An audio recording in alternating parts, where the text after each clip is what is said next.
Hello everyone and welcome to Memory Maps in Motion in One Dimension.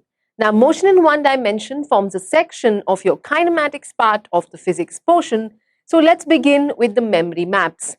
The goal of the video is to revise the basic fundamental concepts of this chapter, that is of motion in one dimension. So let's just jump into it.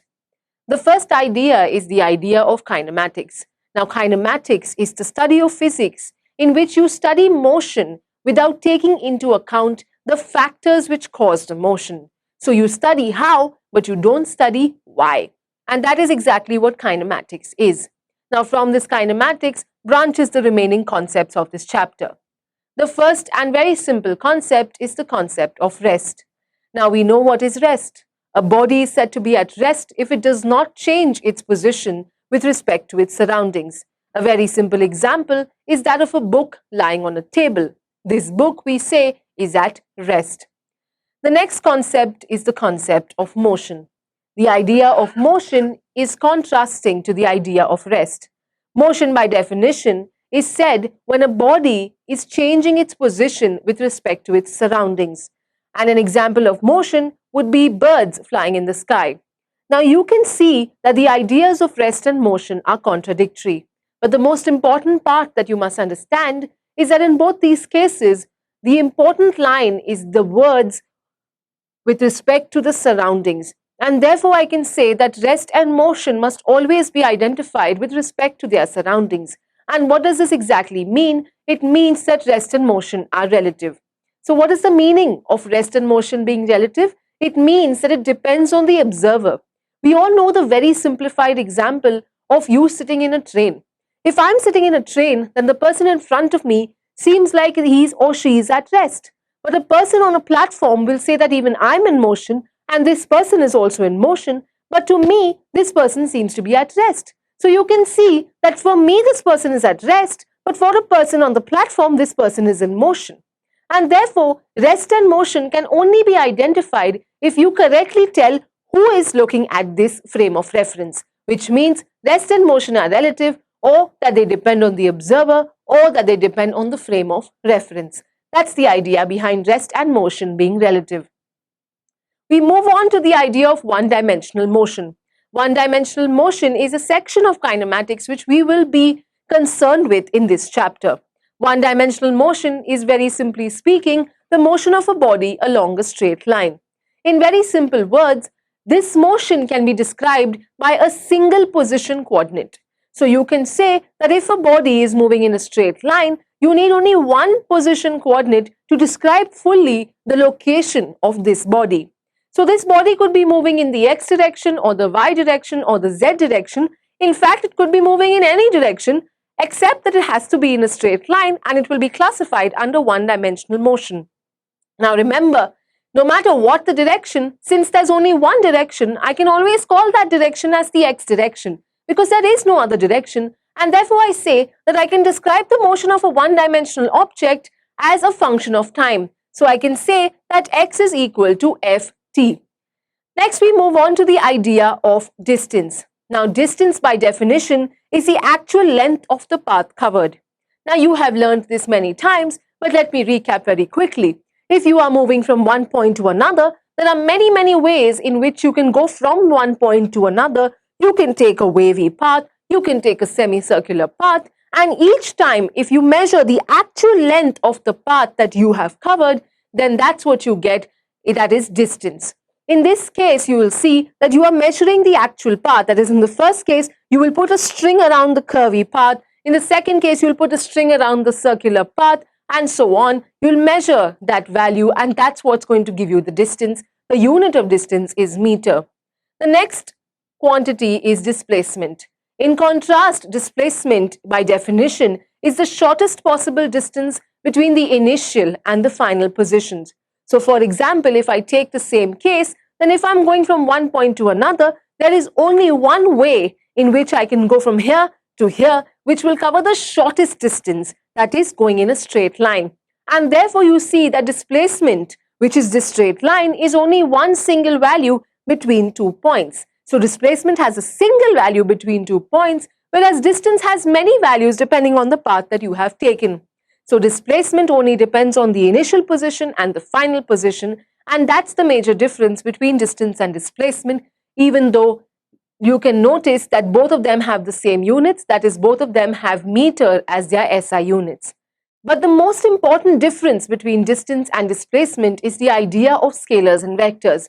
As you can see, I have made displacement in italics, that is, displacement is a vector, whereas distance is a scalar.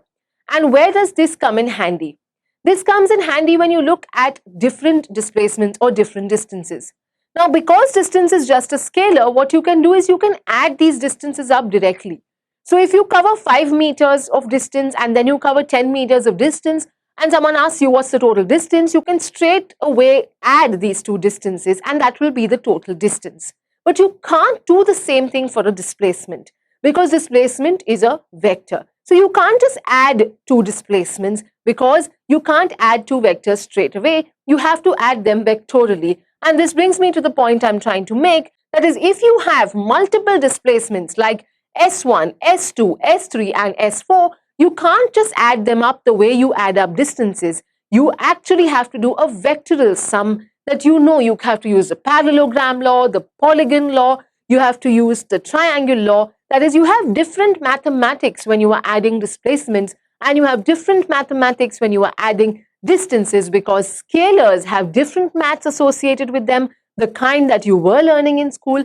Vectors have a different math associated with them, the kind that you have just begun to learn. So displacements all deal with the vectorial mathematics, vector algebra, and therefore, as you can see, if I have multiple displacements S1, S2, S3, S4, the total displacement is a vector sum, that is the final vector S from the first initial position of the first displacement to the final position of the last displacement. That's what it gives me, the vector sum of multiple displacements. So this is the difference between distance and displacement. The next concept is the idea of speed. Now, speed is by far the most common word we use. Speed is nothing but the rate of change of distance. Now, remember, whenever you hear the words rate, it means derivative with respect to time.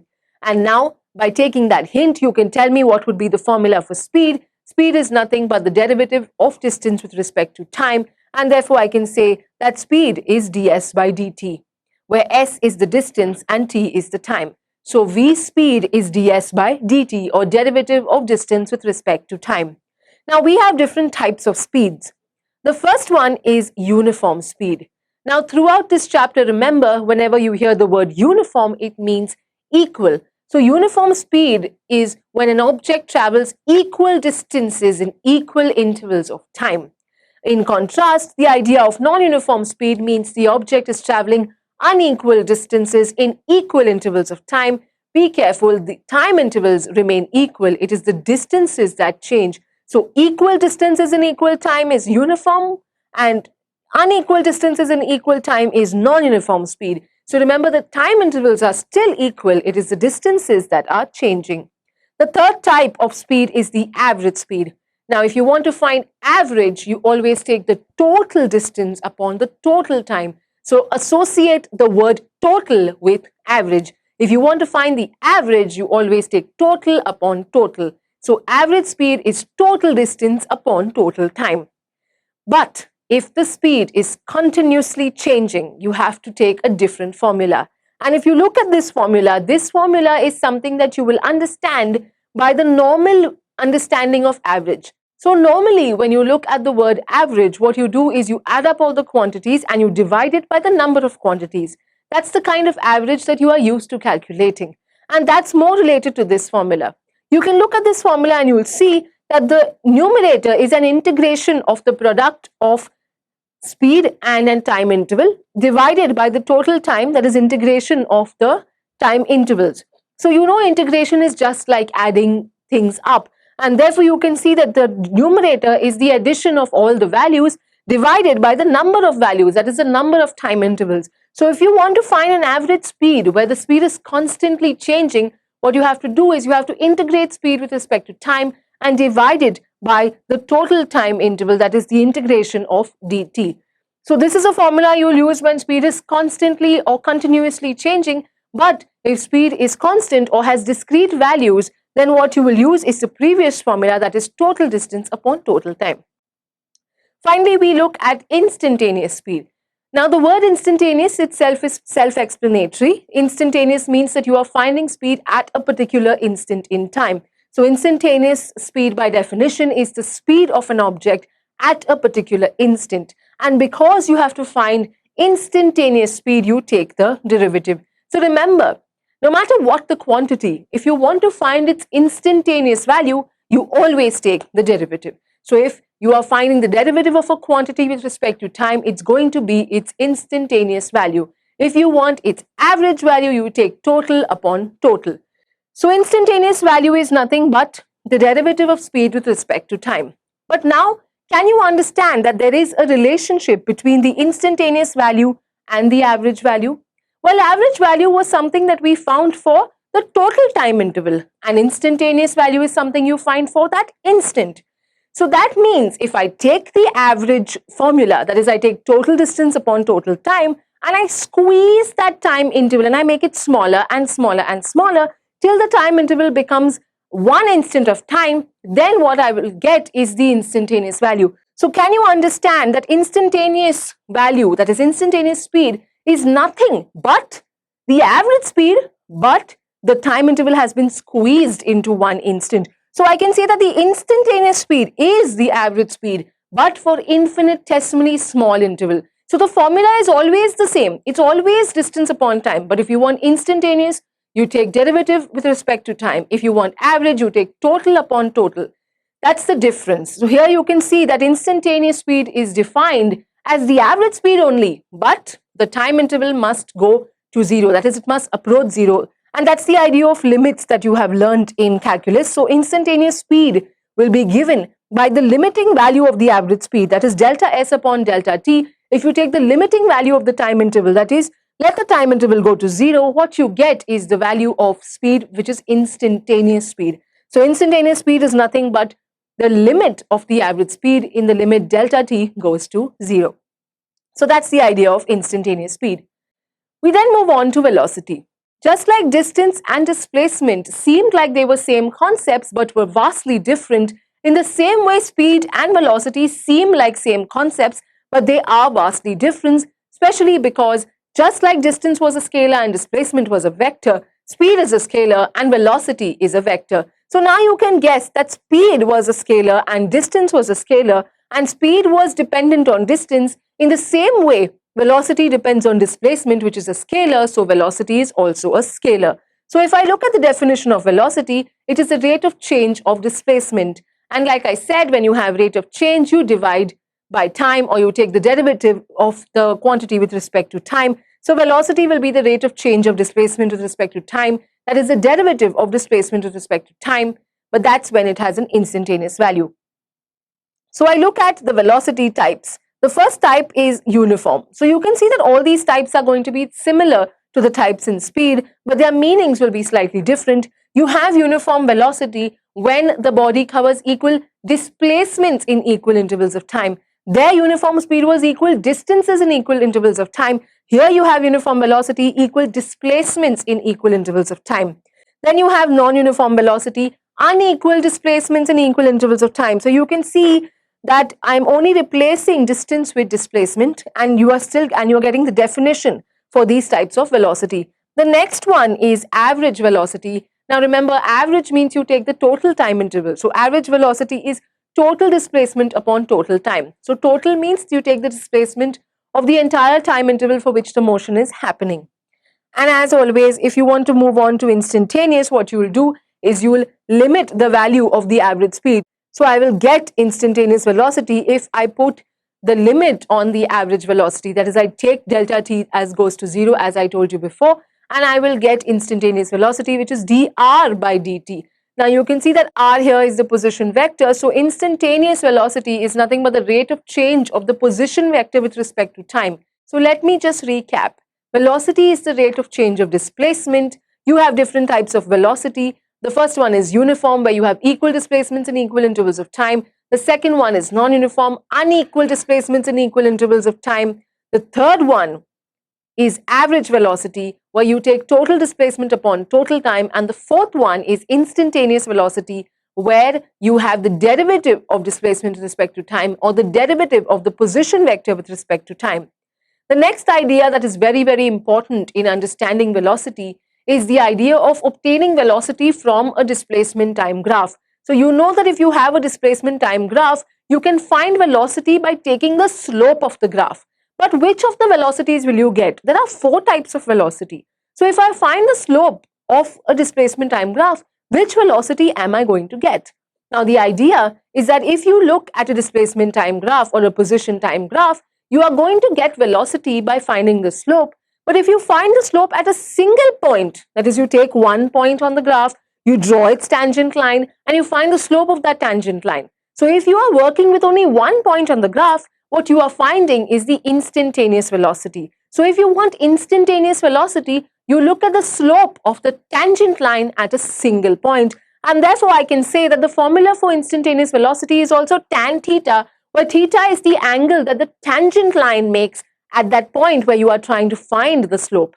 So if you want instantaneous values from a graph, you look at the slope at a single point. In contrast, if you want average values from a graph, you look at the slope between 2 different points. We'll discuss that in a minute, but here I hope you understood the idea that instantaneous velocity is tan theta, and it's the same as the limiting value of the average velocity. So here this is the idea of instantaneous velocity. The next idea is that of uniform motion. Now uniform motion is related to uniform velocity. Now remember, this is something that students forget. They mistake uniform motion to be that of uniform speed. But remember, uniform motion is not related to speed, it is related to velocity. So uniform motion is related to uniform velocity. If the velocity is uniform, then the motion is uniform. If the velocity is non-uniform, then the motion is non-uniform. So only and only if the velocity is constant, only then the motion is said to be uniform. And therefore, as a consequence, only if the body is moving in a straight line with constant speed, straight line and constant speed, I'm mentioning the direction and the magnitude. That means I'm actually mentioning the velocity. So only if a body is moving with a constant velocity, or I can say moving in a straight line with constant speed, only then the body is said to have uniform motion. In all other cases, the motion is non-uniform.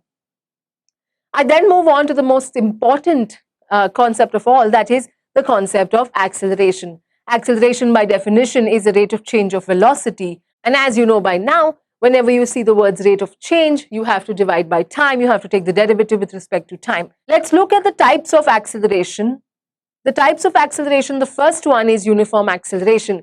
Uniform acceleration means that the acceleration is constant. If the acceleration is constant, it means the change of velocity is constant. So I can say acceleration is constant when the change in velocity is equal for equal intervals of time. And that's the meaning of uniform acceleration. So let me give you an example. If a body goes at 10 meters per second in the first hour, and 20 meters per second in the next hour, and 30 meters per second in the next hour, you can see that the velocity is increasing, but it has an equal increase. It always increased by 10 meters per second in every hour. So if the velocity is increasing equally in equal intervals of time, then the acceleration is said to be uniform.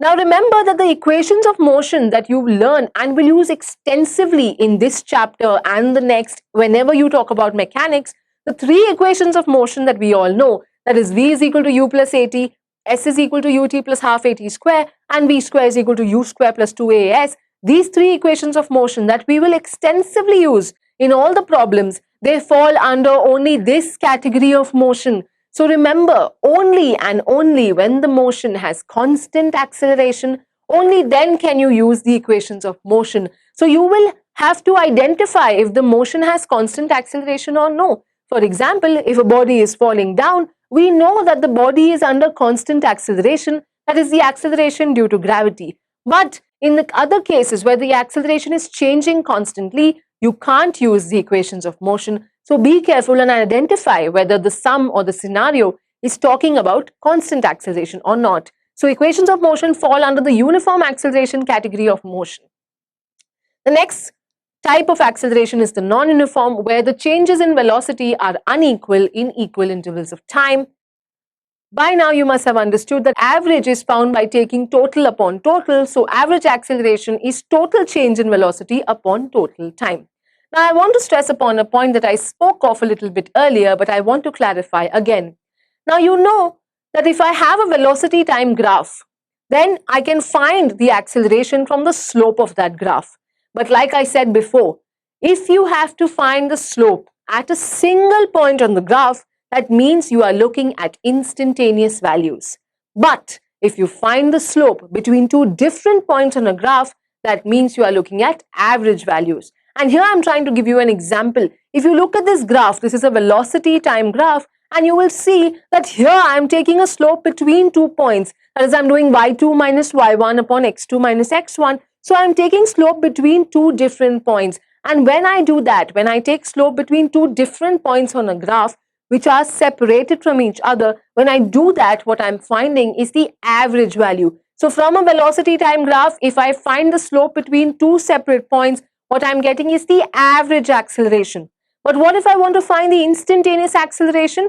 I simply have to take a point on the graph, the point at which you want the instantaneous value, take that point, draw a tangent line, and find the slope of that tangent line. Then I will get the instantaneous value. So single point, instantaneous value. Two separate points, average value. So as you can see here, I have said that the instantaneous acceleration is tan theta, where theta is the slope of the tangent line at a particular point. And if I want to find the average, I will take between two separate points. So as you can see, I have found the slope between two separate points, and that's going to give me the average acceleration. If you want instantaneous acceleration, you find the slope at a single point. Now finally, I come to the last type of acceleration, which is instantaneous acceleration. Instantaneous acceleration is the rate of change of velocity with respect to time. Because it's instantaneous, I am writing it as the derivative of velocity with respect to time.